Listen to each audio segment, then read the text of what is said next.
Welcome everybody to episode 183 of the You Can't Comp This NBA Trading Card Podcast. We are your host, Adam, Amy, and Russell Gibson. All recovered from the emergency pod.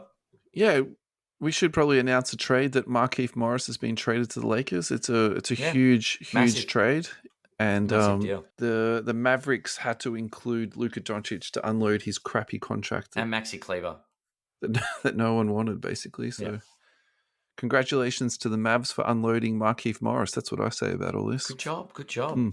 Yeah, exciting times. Alrighty. If you haven't heard our emergency podcast, go back one episode and check that out. We did a full breakdown on the Luka Doncic, Anthony Davis trade. So that's probably all we're going to say about that. Yeah, Not mini probably, therapy session for me. That's really. right. If you don't know, we are on the radio, centralcoastradio.com, Tuesdays 10 a.m. Sorry, Tuesdays 11 p.m., Thursdays 10 a.m., and Saturday night 3 a.m. If you're Saturday night, 3 a.m. Is that Friday night or Saturday night, as in Sunday morning? Saturday night. Yeah, Saturday night.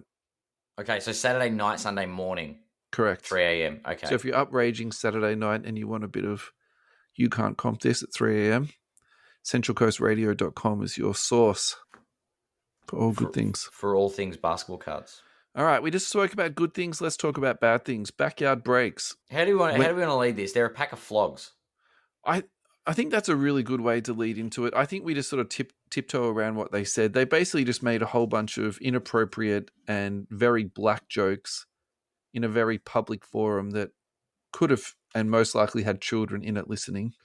Yeah, there's lines you don't cross. It's as simple as that. And I think we all get it that they try to be controversial and yeah. There's a time and a place for all types of jokes and all types of things to be said. Yeah. And I'm not defending them in any way, but I actually don't think they're sex offenders or pedophiles or, some of the stuff that's been floated out there about all that. I do know that I'm assuming they said it in jest. However, the part that I do agree with the general blowback from all of this is that there's no place for it in that forum and there's no place for it in the hobby per se. Like, I don't think that that's the culture we all endeavor for this, hobby to be. And I think, look, whether they like it or not, they are at the forefront of the hobby. Yeah. Even though Jeff Wilson thinks he's like the head of the hobby and, people consult him for his opinion about all of this. Jeff Wilson, no one asked you about your opinion on backyard breaks, mate. No one cares. Like, no one cares at all. So don't tell people that you've been asked about it. Maybe his wife asked him. Maybe his kid did. Yeah. But anyway, so one interesting thing that did actually come out of this, though, is that there was a petition formed about it. And this is, to me, is the really interesting part. Yeah. From my perspective, sort of looking at, sort of a more global reach, is that people actually did feel strongly enough about it that they tried to do something about it. And I'm all for peaceful protest. So this is like my line of work here. So whoever did do that, I think that's just a really positive, way to go about it. Mm-hmm. Whatnot removed them from the platform. Whatnot for 24 hours. Yeah, it wasn't a very long suspension. And then Backyard Breaks issued an apology, and they said that it doesn't fit their values of their company. Well, but don't say it in the first place. I mean, my understanding was the guy that said it was actually one of the owners. Yeah. I'm. How do I say this? I expect this kind of crap from people like that. They've made a name for themselves, being controversial, pushing boundaries, and being controversial. They do. They get reactions out of people, right? Mm. They knew exactly what they were doing when they did this. And the thing that I'm most disgusted about is Whatnot banned them for 24 hours. There's no actual accountability and repercussion for what they've done. Yeah. Because they're too big in the hobby. Whatever the reason is. So the punishment doesn't fit the crime. My reply to that is that Whatnot couldn't afford to keep them off the platform. But that's scary, isn't it? You got people like this that don't need to be censored because they're going to do what they want to do anyway. Mm. Do you know what I mean? Like when they're like, nah, we can't afford to have them off the air, that's a problem. And they need to fix that problem. It's a really interesting dilemma because I think that removing them for 24 hours definitely makes a statement, but also putting them back on equally makes a statement about it too. Does that make sense? It sort of says, well, we value their money more than we value upholding values of of an upstanding platform. Yep. And this And is, so, I think about it like, say, if it's a workplace, and we're going to say these streaming platforms are people's workplaces. It's what they do for a living, right? If I was at work and I said something like this, I would be sacked. So you're saying that it's not up to Whatnot per se; it's more up to Backyard Breaks to sort him out and give him a punishment. Is Both. that what you mean? I think Whatnot not having any real repercussions and showing no accountability is actually suggesting that it's okay for Backyard Breaks to say whatever they want. Yeah. And they are in close with Fanatics. They are in close with Tops. They are in close with PSA. They have ingrained themselves into the hobby. And to come out like this and not be reprimanded to any real extent.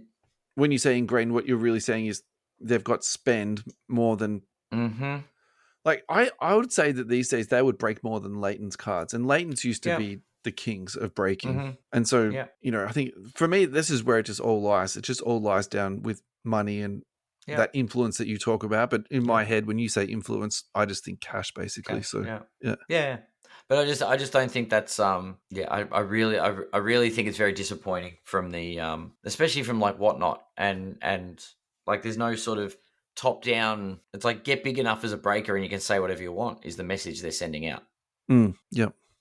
Which is disappointing. So what do you think is an appropriate punishment for this type of scenario? I'd have the people that make comments like that. I just wouldn't. They'd have to do some kind of there'd be a suspension rather than you're off for a day, like a proper suspension, and then some form of actual rehabilitative action where it's like you need to understand why the concept, why what you said was so inappropriate. So you need to go to some form of counseling.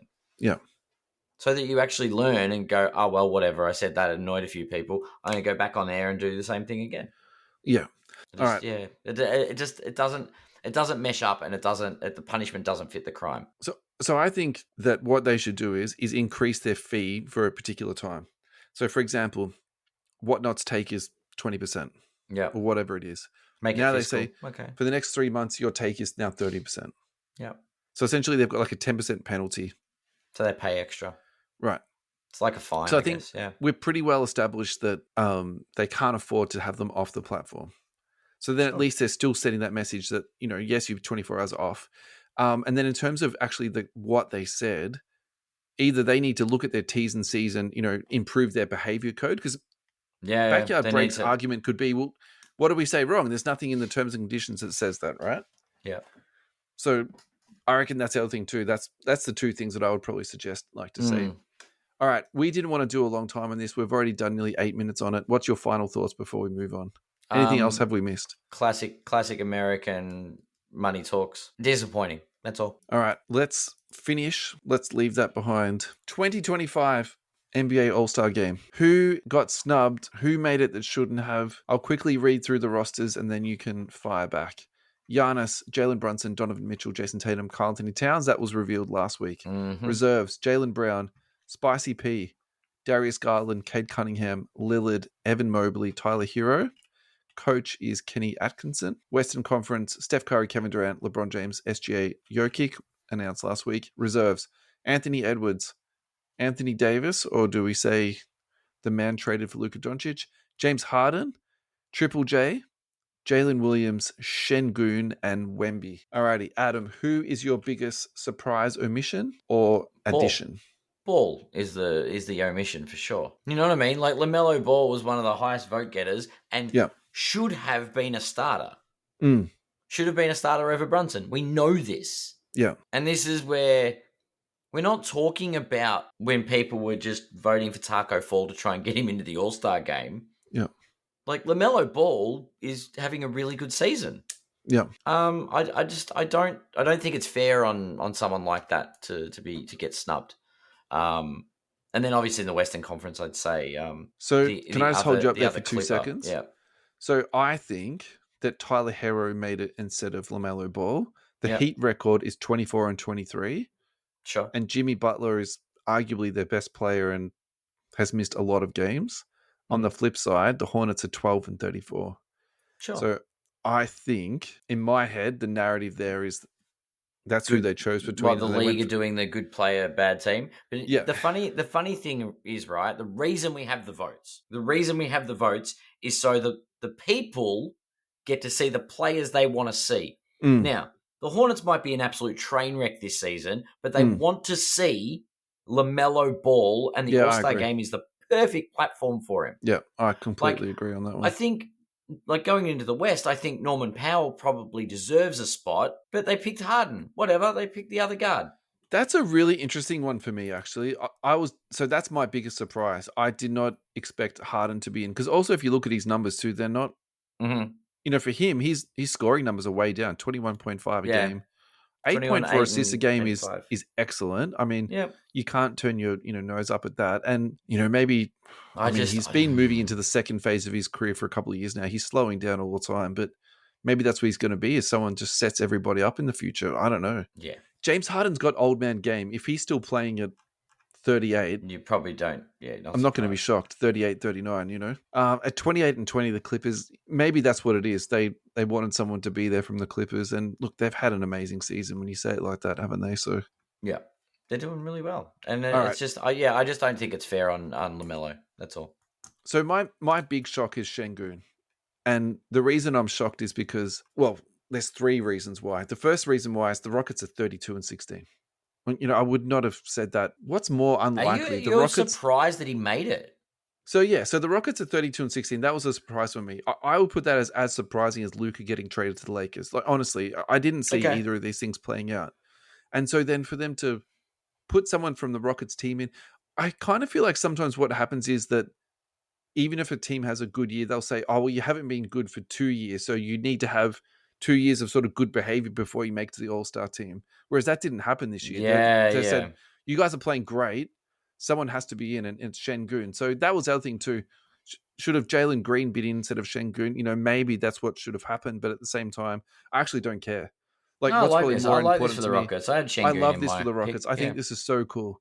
And then the other thing is probably my second surprise is Jalen Williams. I think that's a hat tip to the Thunder's performance, right? It really is a hat tip to them, but also too, that's not the second person who I thought would have been on that team. So I think this is the one that we probably need to talk about card wise.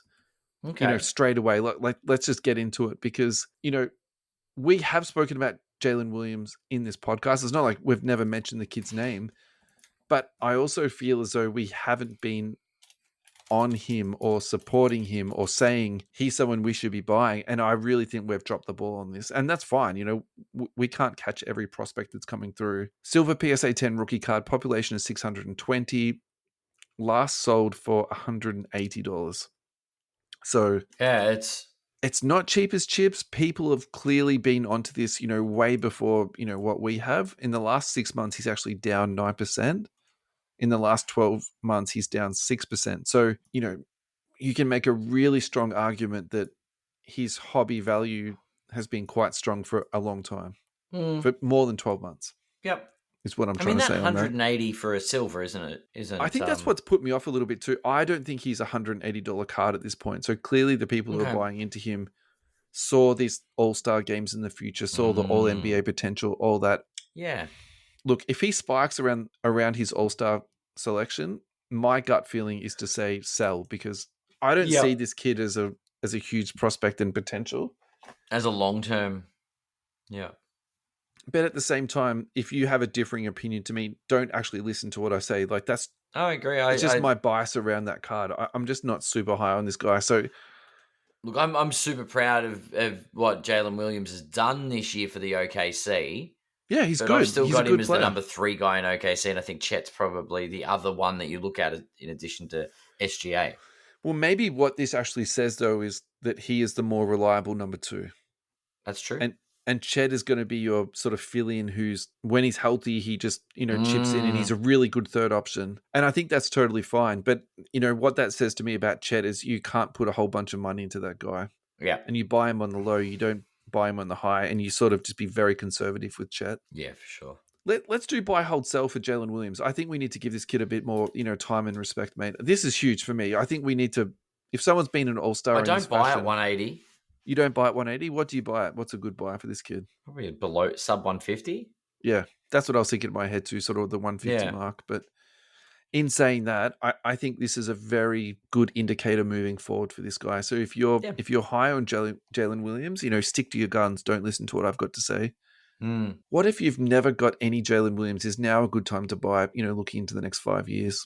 You could spend money on worse stuff. Yeah, true. I think the Thunder are going to be very successful in the next couple of years.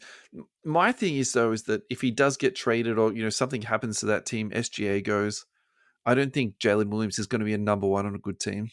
That's what I mean. Like, yeah. That's where I really he's a number struggle two, maybe a number he's a number three, and there's some days he's a number two. Yeah. He's never the main guy. That's probably my concern. Yeah, I think that's where I really struggle, is that it's just really hard for me to sort of say, okay, Jaren Jackson Jr., we spoke about him either last week or the week before. I won't do card values on him again. From memory, his card was around the sort of the $60 mark. I like this because it's an analytics pick. Yep. He's not a numbers guy per se. 6 rebounds a game, 2 assists, 22 points, which is nice. But, he's all about facilitating, being in the right spot at the right time. He just does everything right. So I kind of like this for a basketball pick. Yep. Yeah. Let's have a break out, and when we come back, we'll talk Wemby, because we have to talk about Wemby. He's got an all-star debut. Yeah. Pretty cool. Alrighty. Thank you very much to our sponsor. Let's start with the Melbourne Cartel this week. I don't think we started with them first last week. Let's do them first. melbournecartel.au. Go to their website. You will find a whole bunch of repacks in a range of prices, mostly in the $35 range.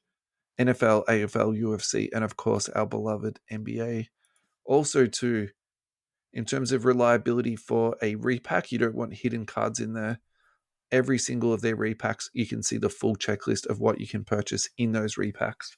Yeah. Postage and delivery is a huge thing for them. They want to make sure that your cards get delivered properly, so very well packaged and wrapped.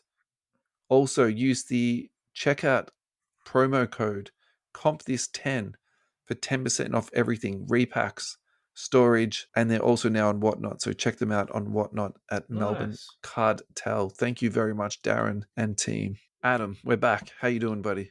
I'm good.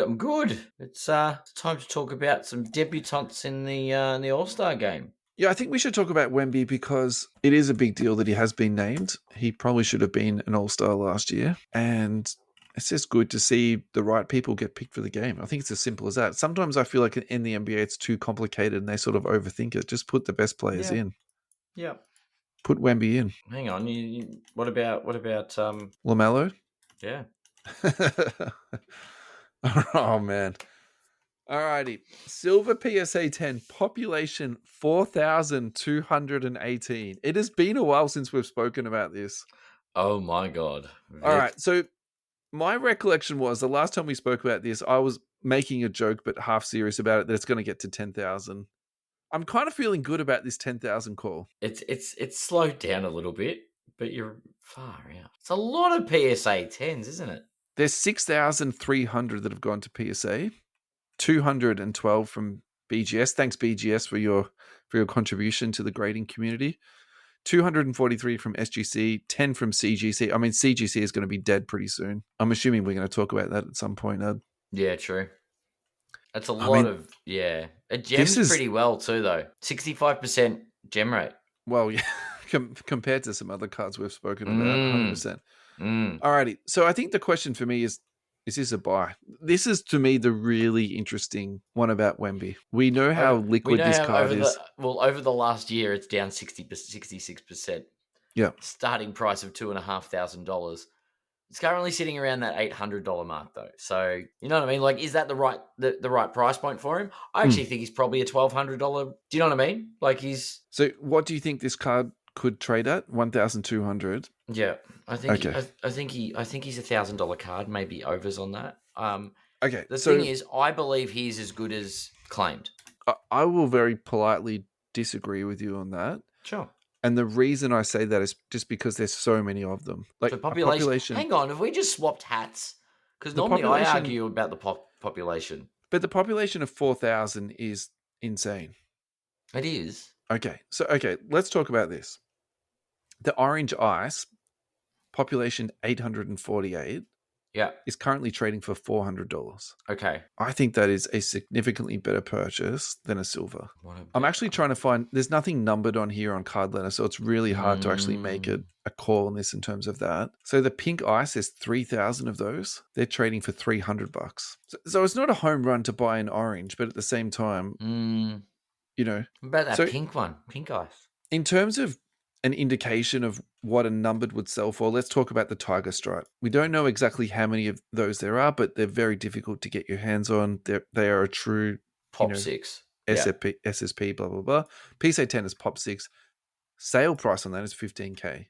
Mm-hmm. And so white sparkle, it's the other one. It's the same thing. Like these low pop, if it's not 4,000 and it's in single figures or double figures. Yeah. So the white sparkle ones, though, there's more of those than what you would think. So for me, that's upside down. I think that the Tiger should be more expensive. I think people who've paid that much into a white sparkle are going to come upside down on that. See, the white sparkle's the color match, though. Maybe that's what it is. It does look pretty delicious, doesn't it? It's like that because Spurs are like grey, white, black. Like it's you're right. It's the color match, and it looks pretty dope. I don't know. Yeah. It's 12 cards, or 6 cards in consideration of the Tiger Stripe, like versus 4,000 or 3,000 pop counts. That's what I'm saying, though. Like lower pop and cheaper for the Tiger.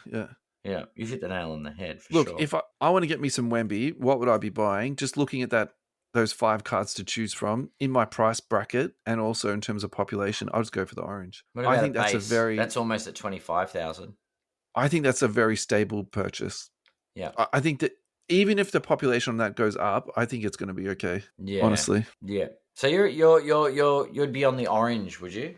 Just from what we can choose from here and pricing. Yeah. I just think there's too many of the silvers at like 4,000 is like we're moving into Jordan-esque numbers here in terms of rookie cards. It's true, but the hype is very real. But unless he's the next coming of Jordan, I don't see any way that goes anything but down. Yeah.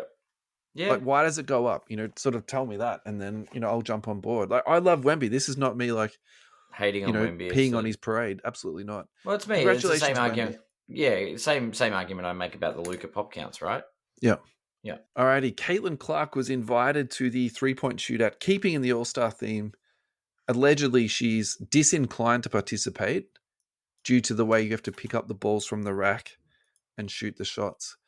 And so this is actually not a complaint that's only from Caitlin Clark. So it's really hard from shooters to get the ball from there because normally they're getting the ball from the middle, not from sort of like down low and to the side. So it's something they actually need to get accustomed to and get used to. From my perspective, I'm actually a little bit shattered because it would be so good to see. To see Caitlin Clark shoot against Steph Curry, Klay Thompson, Karl Anthony Towns, that would be insane. And I'd also like to take this time to point out to people that Caitlin Clark's average shooting distance from the ring is actually a step further back than Steph Curry's. That's so crazy, isn't it? Yeah. So I think she'll do really well in a shootout, to be honest. So I hope that she doesn't have a sook about this and, comes back and actually does something really cool. And find a way to get it done. All right, let's do a couple of mailbag and then we'll go to another break just to sort of get this show back on track. Let's do it. Who do you view as a top 3 potential for the Rookie of the Year for 2025? That is from Paul Stahl. So who do I have as the top 3 or? Look, if you can tell me 3, that's great. If you give me 1, I'll accept that too, because this year's rookie class has been pretty bad. I reckon Stephen Castle from the Spurs. I like Dalton Connect because I'm a Lakers fan. Yeah. And you're right. Who's the young fella that was in Philly, but he got injured, didn't he?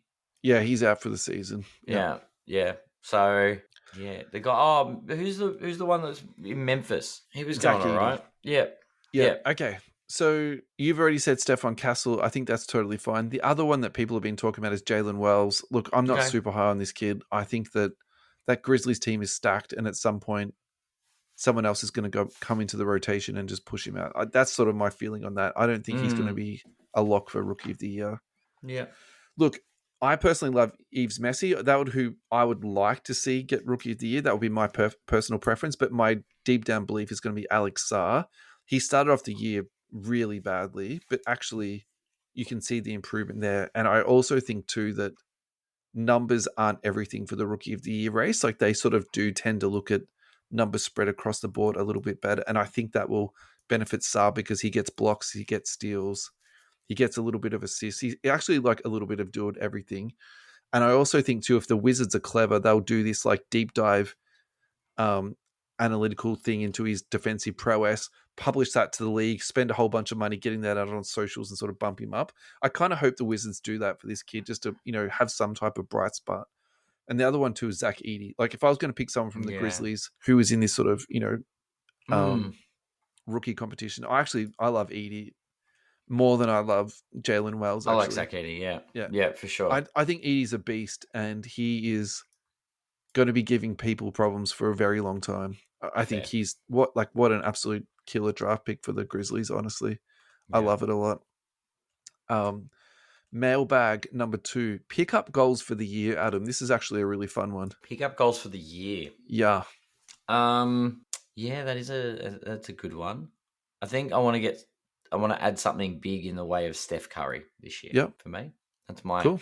Yeah, and to just keep working on my sort of my other little PC ventures, but yeah.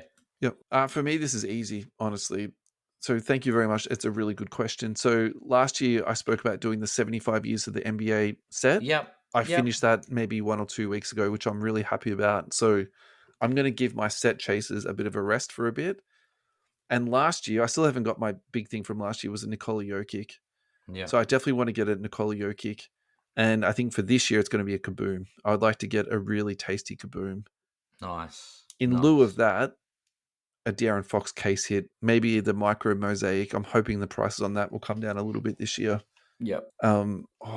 Maybe like a spot like signatures, something like that. Just something really nice just to put into the PC and put it away. So that will be my 3 that I'll definitely enjoy to look at. Thanks for that great question, Brad. That was a really cool one. Scotty James, what is your grail card or cards? Is there a card in your collection that still wows you every time you pull it out of storage? I've got a couple of Kobe's. The 2 Kobe's. I've got the number to 10 National Treasures, the manufactured Logo Man patch with the auto on it, which I really love. But the one that really gets me is the closing statements from Grand Reserve, Kobe Bryant, because I was at that game, so that's always that's sort of one of my sort of nearest and dearest cards to me. Yeah. I've got some timeless moments that I'm not even going to call them good purchases, but I really am glad that I've got them in my collection. Like I think timeless moments are actually overvalued, and I do worry about paying some of the prices that you see for them going like at the moment. Like, sort of wonder how they're going to hold up their value going to the future. But when you get them in hand, and it's somebody that you like I've got a Bob Cousy timeless moments. It's just an amazing card. So I think that's what I'm going to say. I feel that. Anthony Mill. Anthony, thank you so much for all of your contributions, mate. It's just amazing. Yeah. Do you reckon Adam Silver is good for the NBA, making moves for the future of the league, or just for the money? I think Adam Silver really cares about the future of the league, for sure. Yep. I don't think it's just about sort of how profitable the league will be and stuff. I think I think there's some genuine care about the growth and the impact the league has worldwide and its global reach. Yeah. So I think Adam Silver is a very contrasting manager as compared to David Stern. I think that's the first thing you have to say, because the word on the street was that Stern just dictated and Adam Silver is more of a communicator and a listener. And I think some of the criticism that he gets is around he listens too much and he tries to cater to people too much. But actually, I don't agree with that. I think he makes decisions for everybody. He sort of does it that way. Yeah. The really interesting one for me is the gambling one, because the best contrast on this is you look at the Premier League jerseys and all of them are sponsored by gambling agencies or online gambling websites, right? Yeah. The NBA can't do that because they've got their own gambling league or their own gambling platform. Yeah. Right? That makes sense. Then, and this is almost like the running joke with the NBA jerseys. Who are all these companies who are on NBA jerseys? You've never heard of these companies before. Like, who are they? And so I think that's one of the things that maybe he dropped the ball on. Yes, he's got his own gambling platform, and they get a percentage out of every bet that goes online and all that type of stuff. But they also lose all that revenue money coming in. So is that actually? I'll be really interested to see the bottom line on that. Did that make the money or cost them money by doing that? Or did it redistribute the money better, that jersey sponsorship? Do you know what I That's mean? right. Exactly. Does it go back to What's the club? better for the league? Does it go back to the organization? Exactly. And that might be good for the maybe smaller it's better franchises. to be centralized and it gets distributed out to the league. Yeah, that's right. Yeah. So I think, and talking about that too, I think gambling is a big thing for the league they have to manage. And whether he just caught a bad egg with this one or he's made it worse because he's actually said, oh yeah, we can gamble now. I'm not too sure about that because we had that Dante Jones thing that's come up. And then the other one that's just come up too is the guy from the Miami Heat, Terry Rozier.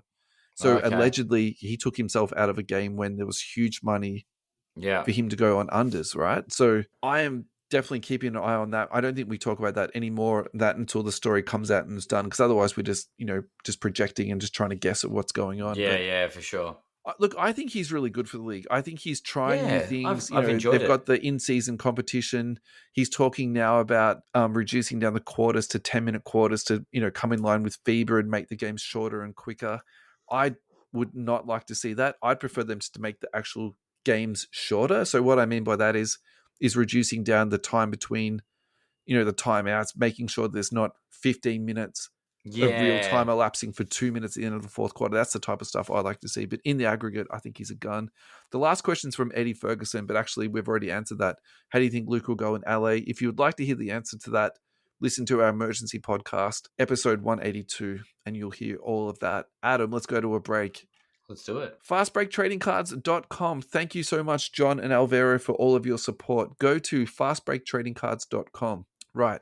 This week, we're going to look for some 21-22 product on the website. So go to fastbreaktradingcards.com, click on sports trading cards and basketball, and let's scroll through and see what we can pick up here. Here we go. Donruss Optic Basketball Retail Box for $180, 21-22 Optic Blaster for $65. We were frothing over 21-22 product on last week's podcast, so I thought that would be a really good opportunity for us to go through and try and pick up some product off their page for that.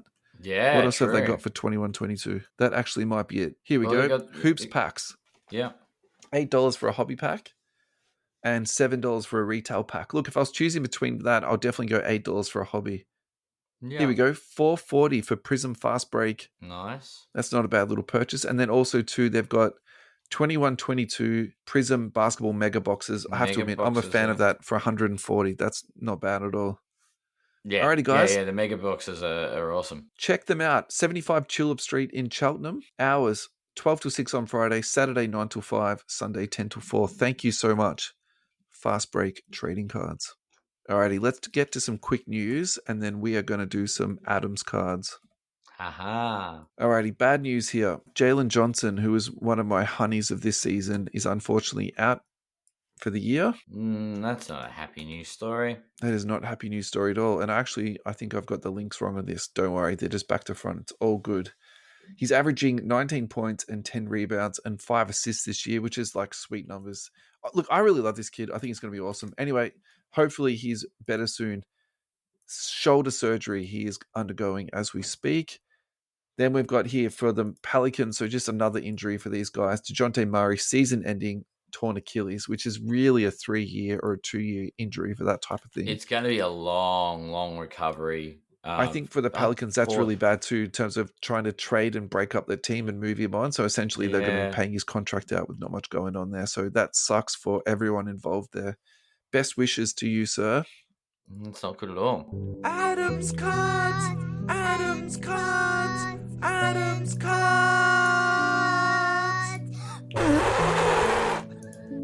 Unfortunately, we've skipped Adam's cards the last couple of weeks. So, Adam, you've got a little bit of catching up to do. There's now 3 Kobe's in the run sheet. I was going to say, there's Kobe's everywhere in the run sheet. So, look, if Kobe's are on, it's Adam's cards. It's that time of the year, right? So, like around, a week or so ago, it was the 19th anniversary this year of the 81-point game. Yeah, right.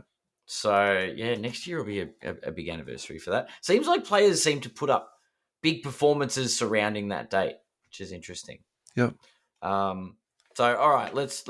I'm just going to sit back and be entertained here. So, guys, good. if you're listening at home, click on the links in the description. You'll get to see all these cards. I don't. I've clicked on them in different orders, so I don't know if I've done 1, 2, or 3. But the first one I'm going to talk about is that's the one that I sent. The 96-97 Bowman's Best Atomic Refractor. Yeah.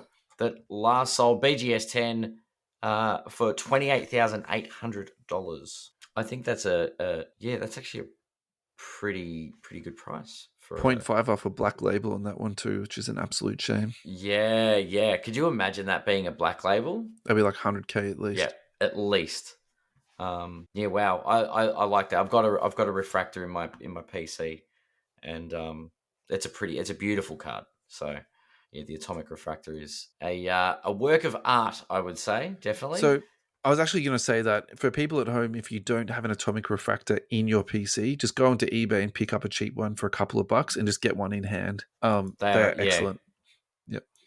The next one I will talk about is the Thunder and Lightning 1997 Skybox Premium. Yeah. Population 9. PSA 10. Last sold for $19,200. This card has been sneaky exploding. Yeah. Over the last few years. Can you imagine there was a time back in the early, 2012? Yeah. Yeah, 2012, 2013, when you could pick this card up for less than $200. That's nuts. Yeah. In fact, in 2016, you could pick this up for $80. Yeah, to have one of those. Yeah, that's it. And look, lucky last. Yep. We need a DeLorean to go back, right? To get all these cards. And the last one is a very chunky, eye-catching sale. That patch there is beautiful. This is from 2011 Panini Preferred. It's a Silhouette Prime number to 10, BGS 9, Auto 10 patch autograph. That's not cut off a purple roll. That patch. That's a legit jersey right there. I bet you it's game worn too. And last sold for $87,000. So yeah, alrighty, I'd like a few of those. My commentary on this is that I don't generally consider Crown to be a premium patch. So yes, I really like to see Crown getting some love because actually over the years they've put out some really nice cards. Another way you could look at this and say, actually you can get really nice cards out of Crown for maybe unders of what the market might elsewhere be going for. Compared to Noir, compared to NT, iMac. So that for me is, I feel like that's a little footnote for me. It's like actually that's really good for Crown and giving that a little bit of love. Very much so. To me, it's a well laid out card. It's beautiful. Yeah. The other thing too is, so we're just talking about what $20,000 cards. Yeah. And where I feel a bit conflicted on this is, yes, I know this is nearly 4 or 5 times more expensive than those other cards, but I still feel like you're getting a lot more bang for your buck out of this card compared to those other ones. Yeah, true. And true. I could be wrong about this in terms of, the return on investment. And look, that's an insane purchase, like $87K the Atomic for that. Refractor, I think, is unders personally, because that card's a rookie card. That's a Bowman's rookie. Do you know what I mean? Like, I don't know. No, that's fine. Look, if that was PSA 10. I'm not the Kobe connoisseur here, but I just feel like you're getting a lot more for your money for this Crown than what you're getting for those other two. True. I think particularly with the auto on that, I don't want to, I'm not making jokes about this. Like, there's no more Kobe autos coming, I think. Yeah, that's true. I was actually thinking about this offline. Just, this is the stupid stuff I think about as I'm walking down the street. I actually wonder, long term in the hobby, is there anything safer at the moment than buying a Kobe auto? Yeah, true. Like, if you're getting a Kobe auto for, say, 1, 2, 2.25 AUD, we're talking thousands. I just think you've just hit a home run, honestly. Yeah, right. And they I'm talking a long-term sale here. I'm not talking a quick, rip and flip. I'm talking put it into the vault and pull it out in 20 years. I just, honestly, I don't think you can just beat Kobe autos at the moment. Yeah, no, definitely. And, it's I guess it's now 5. It was 5 years on from his passing last week as well. So, so it's been it's always the 81-point game and then the anniversary of Kobe's passing. So there's been a big couple of Kobe weeks here in the background and some Yeah. But next year will be the 20th anniversary of that 81-point game, which I think will probably warrant some attention. Anytime you want to talk Kobe, mate, I'm happy to do that with you. It's no troubles at all. Alrighty, we have absolutely run over and run out of time. So what we're going to do is we're going to do 2 quick news items. Then we're going to have a break.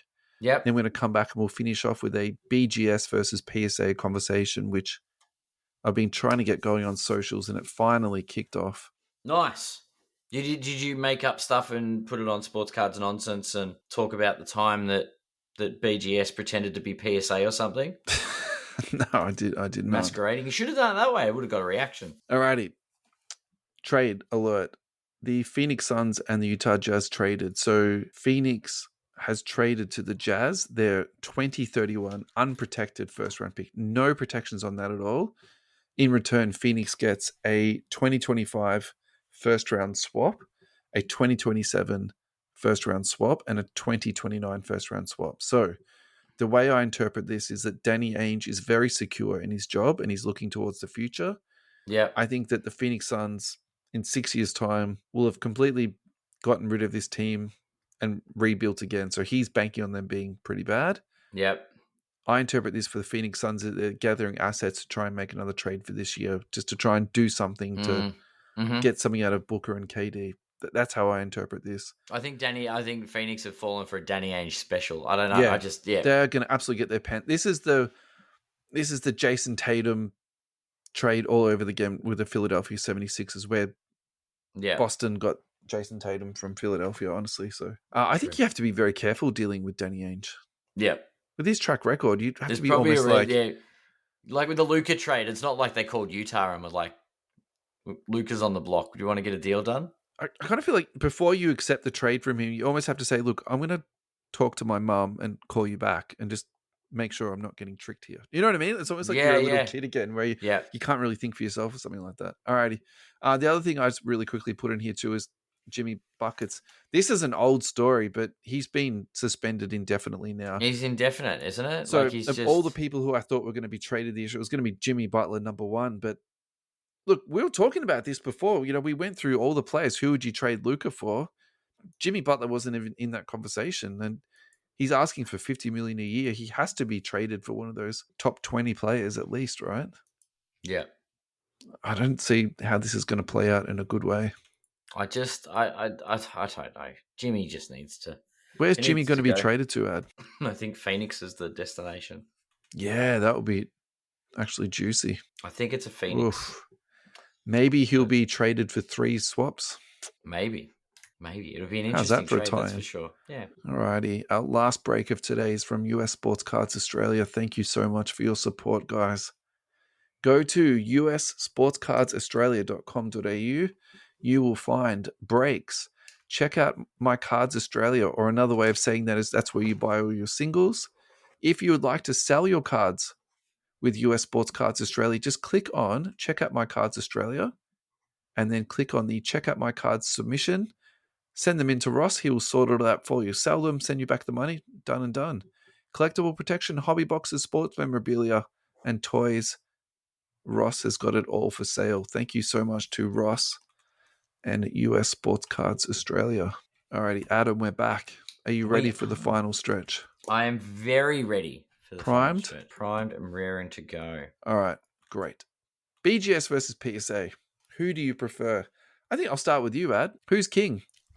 Who's king? PSA or BGS? PSA's king. However, I like the BGS slabs. There, I said it. I've been in the hobby long enough to see BGS when they were at their peak of their powers, and they're the slabs that I don't know. They look like a better quality slab to me. Yeah, and I like the gold on the label. You know what I mean? Like it's, I don't know. There's a level of prestige to get that gold, that 9.5 or above. So you like the slab aesthetics better in BGS, but you think PSA is king. Why do you think they're king? Like, let's sort of break this down a little bit more. Since we came out of the grading, pandemic? the great grading pause of the pandemic. Yep. I think BGS has been chugging along and just doing the same old, and PSA has been making moves and monopolizing this industry. And look, They want to grow. They want to be profitable, and they've done exactly what they need to do to become the best at what they do. Where I have concerns at times about it, with regards to every time there's been an integrity concern about PSA, it's been brushed aside very quickly because everybody has so much faith in the brand. So you can see what they're the king. What integrity concerns are you Quality referring checks. to there? Any problems with quality that just slip through? The inconsistency of grading. Yeah, sure. Yeah. Like if it was a smaller grader, and this isn't to throw shade at PSA, but if it was a smaller grader, we'd be tearing them apart and we wouldn't trust them ever again. When it's PSA, they're like, oh, well, they grade too many cards. There's bound to be one that's stuffed. But there's always one. Like it's there's a lot of little problems with their quality control. Yeah. But yeah, they're dominant. They do the most. They've been and they've grabbed the proverbial bull by the horns, I guess, in the last 5 years, and that's been very prominent in the game. Where you look at the numbers from GemRate every month, like there is it's not even close. Yeah. So my feeling is that I'm actually very similar to you with your thoughts. I agree with you that the BGS slabs, initially I found them a lot more aesthetically pleasing, but my preference is actually now leaned over to PSA. Actually, I quite like them. Even though I do like the PSA slab because it's a little bit thinner than the BGS one. Yeah. I actually wonder if, in terms of card security, you're better off having a chunkier slab, and it's harder for people to get them out. But I don't have anything scientifically to support that. It's just sort of like a gut feeling I have. All that aside, I think PSA have now put a lot more technology into the anti-cracking of slabs because it has been a problem for them at times. As far as I know, that's all been sorted out. So why is cracking a slab a problem? So what people can do is they open it up. So just say you get a PSA 10, you take out the good card, and you can put a shit card in. Yeah, and seal it back up again. So there's I mean cracking it to regrade it. I'm like, what's wrong with that? Oh no, that's a separate thing altogether. Yeah. Okay. Yeah. That's okay. I should have been more specific about that. That's malpractice. Yeah, no, I understand what you mean now with the cracking. Yeah. Yeah. So I think if we're also capturing the whole picture here, it was really head scratching for me why PSA pulled so far ahead in terms of getting cards graded, getting them back to people, and also just keeping up with trends and innovation that's in the hobby. But now that when we did that breakdown on BGS CEO a couple of weeks ago when he was being prosecuted for fraud and insurance money laundering, blah, blah, blah. It all kind of actually makes sense to me where if you've got a group of people who are actually driving a company forward and making sure everything's running properly. Yeah, you're right. PSA have definitely grown a lot and they definitely slowed down with a huge increase, but BGS actually shut down altogether. And that's in my head. That was their death knock because all of the good cards just came out in PSA. So if you're looking at nice cards on eBay, on Goldens, whatever, they're all in PSA slabs. And so I think that's where BGS really did themselves an absolute disservice. And so plus their CEOs being a bit dirty, PSA then grew their capacity. Really interesting at the moment though, that not only have they put up their prices, their return time is like really slow again now, like almost back to sort of pandemic times. So interesting times at the moment where BGS have just gone through a sale. Yeah. Reading through the comments that we've got here, it's actually really interesting to me of why people like BGS. And at the end of the day, it comes down to brand loyalty. So I think that... Is it really? If BGS sort of get their act back together, I think there is going to be a bit of support for them. And also too, think about how much money is being put into BGS cards. Like we're talking... Yeah, true. Millions and millions of dollars. Like, because there was that time when BGS was king and, all the good cards instead of going to PSA were going to BGS. So I think we do have to remember that. But my sort of counterclaim to that is, hang on a second, guys. The next wave of collectors are going to have that brand loyalty to PSA. They've got no brand loyalty to BGS at all. All they know is that if you put your cards into a BGS slab, it's going to reduce your return on investment by 50% or something like that. And so I think that's something that we can't not mention too. We were talking earlier about backyard breaks and money talks and how it leads away. Well, I actually think at the end of the day, that's the really simple way to explain this. The return that you get on a PSA 10 is just better than what you get on a BGS 9 or 9.5. And even in some instances, what you get back on a BGS 10. Yeah. Well, the other bit about trust there as well, but like the loyalty and all the different factors. Yep. One key thing for me, and that has swayed me with regards to, and I think a lot of people in the space of PSA, especially everything we have experienced these last 5 years, Yep. the PSA guarantee. Yeah. Like that's a very that's a big stamp of confidence, Absolutely. that guarantee. So, And it does actually make you wonder why other companies don't do it too. well, BGS has That's been how I feel brought about that. undone a few times, haven't they? With regards to, and they have it. It's the transparency there. Like they're communicating. Their market, their PR people at PSA are definitely, Yeah, absolutely, a lot better. So this is a perfect time to go to our first listener response. And look, I'm going to say first and foremost, thank you everyone who did comment on all of these posts. It turns out we've got about 5 or 6 different posts in the end for a variety of different reasons. Anyway, if we miss your comment, I do apologize to you and thank you for contributing, but we probably won't be able to get to all of these. However, Tin Lamb, I will still remain a BGS fan. The subgrades are important to me. PSA is too inconsistent for my liking despite their market dominance. Will always buy the card and not pay the PSA premium. I think that is very, very well said. Yeah. For the same condition card. People need to stop pumping the whole PSA guarantee narrative. How many people do you know that have utilized the PSA guarantee? So I don't personally know anybody. However, I've read, multiple stories online about that. I don't know if it's so much about the guarantee per se, as opposed to what the guarantee means and stands for. And I think for me, the genuine, it's like we're guaranteeing this is a genuine card. Correct. And if it's not, you're going to get. We'll take care of you. And I think that's the other thing too. It's kind of like BGS won't guarantee their work. I think that's where I sort of lie with all of this. Yeah. Yeah, for sure. Tin goes on to talk about the guarantee and actually what it's worth. And he talks about the money that PSA would be making of this. Absolutely. I'm sure they build something into their premiums to cover this insurance fee. Of course. Do insurance companies make money? Yeah, most insurance companies do. And there's a lot of money in insurance. Like, let's keep it real. Yes, I think what you're saying is correct, Tin. Spot on. Andrew Dean replied, it's not just about the guarantee. Card community wants to buy PSA, so this makes a card into a PSA slab more liquid than a card in any other slab. 100% true on that too. Yeah. If slabbing for PC purposes, it does not seem like madness to pay PSA prices. Look, I think if you're slabbing for PC purposes, you would do it for the aesthetics of the card. Yeah. Unless you're planning to, in the future, sell your PC, which you can also do too, by the way. So I think now's a good time to move into Greg Dolliver's comment, Poo versus Poo, Raw for the win. So obviously Greg just likes to put his cards into a beautiful one-touch, and which, by the way, is a perfectly good thing to do. You can now get magnetics that you can put with penny sleeves into them, so you're effectively giving your card just as good protection as you are putting them into a slab. I am a huge fan of the Kangaroo one touches, and there's also different brands now. Actually, I could probably shout out our sponsor at the same time. Sponsor, Melbourne Cartel. Yeah, and the ones that they sell, I can't remember the brand off the top of my head. Hang on a second, I got one here. GTI, it's called. Look, I don't even know what brand they are. I just tried a couple. I really like them. Good product. So for $5 a piece or $4.50 or $4, whatever he sells them for, plus our 10% discount code. Don't forget that. I think what Greg is saying is that's legit too. I think we have to actually acknowledge that as a really good answer. Yeah, for sure. Eidos Uchos, I'm more into the conspiracy of why and how BGS is failing.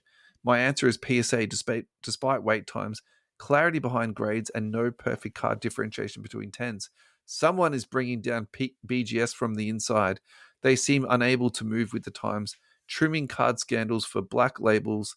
Generate data shows the transition from BGS. Unless you get a black label, PSA is more liquid for selling. So I've already replied to this. There's no conspiracy. The CEO is an insurance scammer and money launderer, and I even put in the link for him there.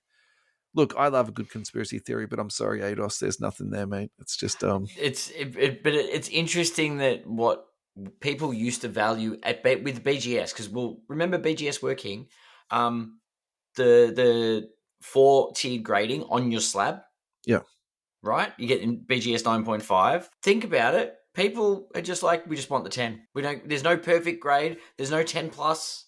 PSA have 10. That's it. So I think that they did simplify a process that people did have a bit of trouble to get their heads around. And I also think too, if we want to just flesh that out a little bit for maybe people that don't understand, what used to happen was if you had a 9.5, you would then look at the subgrades, and then from that you would price the card differently.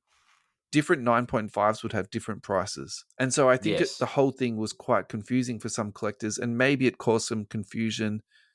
Maybe it caused some animosity and anger for some people because they weren't paying the same price for 9.5s as they were for others, right? So I think along comes PSA. There's a 9, there's a 10. That's all, folks. There's none of this subgrade nonsense. So yes, let's take your point. That's what that's all about. Yeah. Amir, hope you're well, mate. To be honest, due to the value of PSA 10 Gem Mint, I've always graded with them until this recent price hike again. And now the backlog. For the first time, I've submitted with BGS as I can't cop the price, upcharge fees and delays with PSA anymore. Not to mention, roughly 2 years ago, a BGS 9.5 Gem Mint sold more in most cases than a PSA 10, so it could flip again if they get it together again. So I think what Amir is banking on there is that PSA is going to get its act together. You're buying low on BGS. Sorry, BGS is going to get their act together, and that's fine. Look, I like that. I do. I think it's good to have hope. Honestly, I hope BGS do. I hope they come back. But we definitely need it for the hobby. But yeah, we need healthy competition between the grading companies. We need someone else to rise up, to the challenge that PSA, the gauntlet has been laid down. I just think there's such a long way for PSA to drop back, and also for BGS. Do you know what I mean? Like, this might be a 5 or a 10-year thing. It's got to be in 5 years. There's got to be a plan that BGS up their capacity to grade cards. Well, at the moment, I'd be shocked if they've got any type of capacity problems. Luke Rowe, I think the standard one touch is king. # grading for dummies. And then I'll go into Luke's second one. I'm going to ask the question. I think I know the answer. For those that grade with PSA, for personal collection or to flip at a higher premium when selling. Yeah, that's a good point. I think the question is, are you putting your card into PSA to sell, or are you doing it to PC?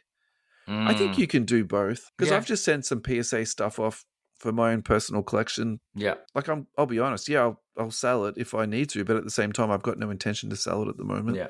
But BGS just comes, the resale does have a premium on it. It's also got the guarantee and the trust. So, I mean, they've ticked the boxes. George Gialaris, I hope you're well, sir. Generally for PC BGS, the slabs look better with the subgrades, obviously giving you more information on your card. And of course, a BGS 10 is much harder than a PSA 10. I think that's out for debate in terms of the grading difficulty, because we were talking about this a couple of weeks ago. We don't know about the subgrades, do we? No, but I think he's saying 10 and 10. But so my response to that is, it's not actually the grading company that dictates that. I'm genuinely of the belief now that it's the type of card that you submit to them. And we saw that as you're looking through different cards that are submitted to PSA, and gem rate plays all this out.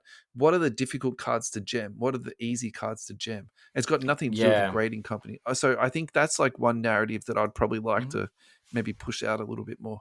PSA is more for people looking to flip their cards. Their slabs look like they come out of Clint's Crazy Bargains, with the thin plastic slabs, with a Hoyt's movie ticket as a certificate. No subgrade. 10s are more important.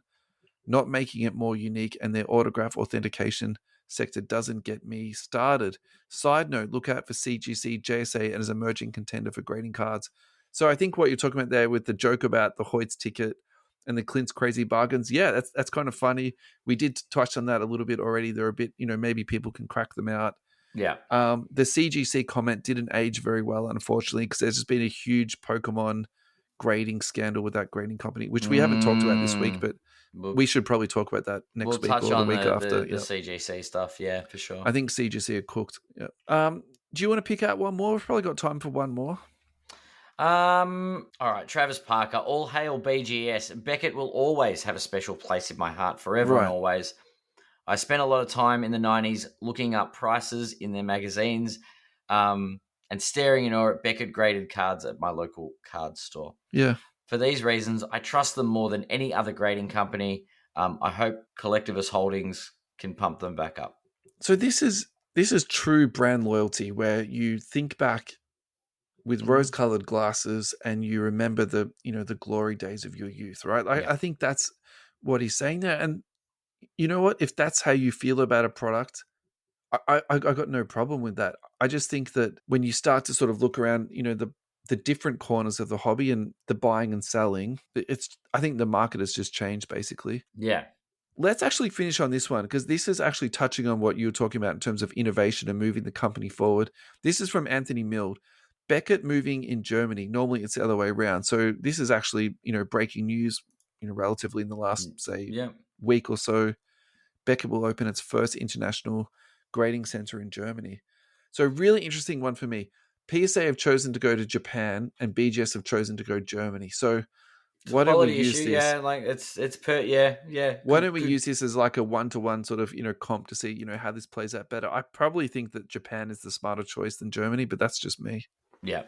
I don't know. I they both have their quality positives. I don't know. I think it's a good move. I think it's a bold move for Beckett to start looking to expand. It's better than sending cards back to people. That was going to be my thing. I commend them for actually doing something. Yeah.